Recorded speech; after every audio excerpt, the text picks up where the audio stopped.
important that a hunter learn what to eat in his part of the world and know where that type of food is available.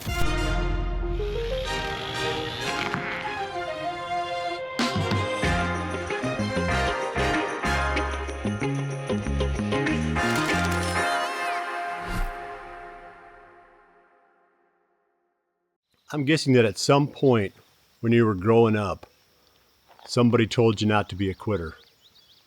I heard that advice myself over the years.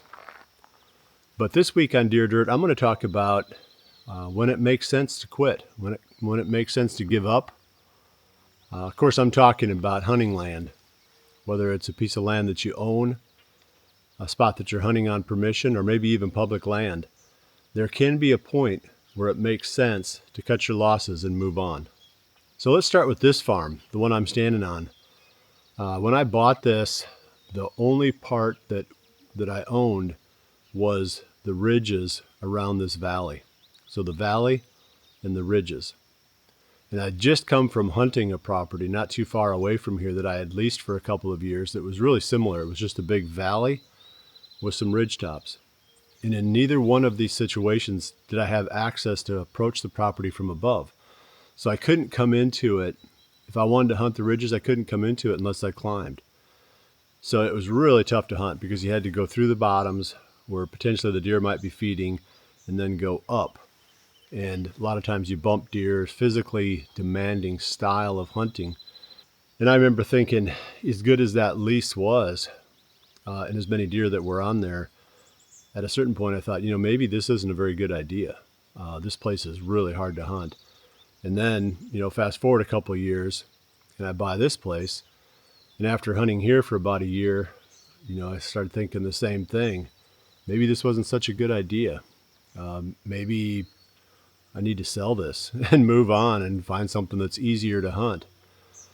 Fortunately, I was able to purchase some land from the neighbor that gave me access to come into this from the other direction, which is on top of the ridges. So I did gain top access, but if I hadn't, I think by now there's a pretty high likelihood that I would have sold this and bought something else. That's how important it is to be involved in properties or to own or hunt properties that are huntable. Just the challenges of the access and the logistics of how do you get in to hunt it? Do the deer know that you're coming? Can you even physically do it? In some cases, that can be a limiting factor. For sure, on permission property, it's a lot easier to cut and run. It's tougher to be buying and selling this stuff and on a whim saying, well, this one just doesn't quite hunt well enough for me. I'm going to sell it and move on to another one. Sometimes you got to stick it out a little bit and you got to work through some of those challenges. But there's other reasons too why you might consider quitting on a property. I did some consulting over the years where you can hear the baby eagle. I've done some consulting over the years, and surprisingly, some of the properties that I visited with the landowners, at the end of the visit, my recommendation was to sell. And I think sometimes it caught them a little bit by surprise, but I also felt like through the process of our couple of days together looking at the property, they were starting to come to that conclusion too, because I asked a lot of questions that didn't have easy answers. And, like I said, while access can be one of those, the biggest one was always the upside potential. It was always a question of neighborhood. And, by asking a lot of questions about the size of deer they were getting on their trail cameras, age, especially the age of the deer, what the neighbors were shooting, how much pressure there was around them, how many generations of the same family have owned properties that were nearby. That all gave me some indication of whether their neighborhood was going to change. You've got to have like-minded neighbors, depending upon your goals. If your neighbors don't have the same goals that you do, you're never going to accomplish what you want. And because you're always going to be at odds with what's going on around you. Unless you own thousands of acres, it takes many thousands of acres where you can 100% control your own destiny. you're always going to be somewhat at the mercy of your neighbors, or very much at the mercy of your neighbors. So let's take a typical property. Let's say it's 160 acres, 50% of it's wooded. There's some, maybe there's a little prairie in there and maybe a few tillable acres, kind of a nice layout. You've been looking forward to, having a piece like this your whole life. Well, the deer that live on there, there's none of them that just stay on there, bucks. They're constantly circling through the neighborhood, going on to other properties, coming back, jumping fences. You're nowhere near big enough to control your own destiny. So if the neighbors that border you aren't doing the things that help to make this area better, and it doesn't look like that's going to change, then it's time to move on. And it can take a few years to figure that out. You have to get your feet wet. You have to understand what's happening. You don't know that sometimes right away. You try to make that part of your due diligence when you buy something, but you don't know right away a lot of times just how good or how bad the neighborhood really is. So after owning it for 3 or 4 years, you should have a really good feel for what your neighbors are like. And then further, what are the odds of them changing? Not only them selling or leaving the property to, their grandchildren or whatever, of something changes, something changing that way, but like how open are they to these conversations of, let's work together, let's produce, a common goal. Again, if you don't see light at the end of that tunnel, I would for sure cut and move on, because that is the most frustrating thing. You can do everything right on your property. You can hunt it right. You can do all the management practices. You can have food plots. And then right on the other side of the fence, every nice buck that you're passing up is getting shot. There's no hope for that. So there's 2 reasons to move on when you own the land. The first one is it's just super hard to hunt. The huntability of the property is really low. Once you figure that out, unless you think you can remedy it somehow, it's best to sell and move on. Don't keep investing time and money and effort into something that's just not going to be what you want in the long run. The same thing goes with the neighborhood. If there's no hope for the neighborhood, don't keep beating your head against that door. Open it, walk through, move on.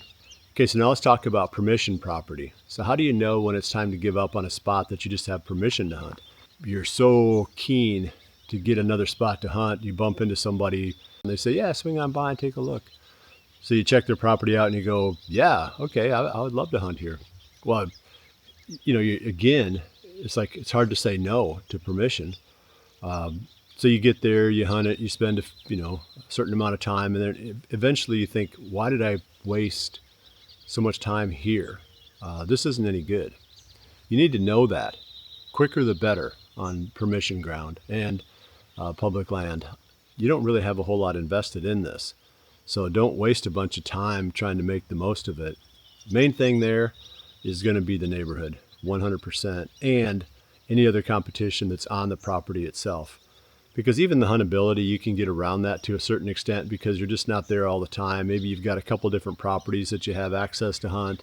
Maybe you got a little public land here and a little, permission ground someplace else. They don't have to be the world's most huntable properties because you're not going to spend all your time on any one of them. But if there's a lot of pressure from other hunters, either on the property that you have permission to hunt or the one that borders it or ones that border it, those deer are going to be really tough to kill. They're going to always be, moving more nocturnally than deer in other places. They just don't move naturally when they're being pressured all the time. And if the area itself can't produce the type of deer that you're interested in hunting, as soon as you figure that out, move on. Because you have the ability to change course really quick on permission. Same thing with public.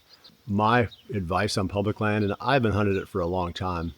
It's been, oh boy, I don't even care to go back and figure out how many years it's been since I used to hunt public land. But it was always to me about getting away from the other hunters. If I couldn't find a spot where the deer were moving naturally, where they hadn't been, continually pressured by other hunters, that I just didn't hunt there. So again, the pressure, as soon as you figure out how much pressure there is in the area, if it's too much or the deer just, again, aren't moving naturally, move. Have multiple options. Don't put all your eggs in one basket on public land or on permission ground. Don't think that because I have a place to hunt, that it's worth investing the whole season or multiple seasons there. That can be a really frustrating thing. So just keep looking. I think the hunt before the hunt is the most important one. I remember somebody asked me that one time. They're like, well, what do you think is most important? The most important skill that a deer hunter has to have. And I said, the most important skill is being able to find places to hunt. Spending the time and effort and meeting people and the network that you have to create. The hunt before the hunt is the key. So have options. Don't get stuck on a specific property thinking that somehow it's going to get better. Nobody wants to talk about quitting, but it can make an awful lot of sense. And I've kind of gone into some details there. It's not smart to hold on to something that's not working.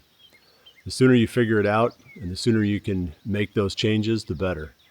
Well, I appreciate you joining me. I'll see you right back here again soon for the next episode of Deer Dirt.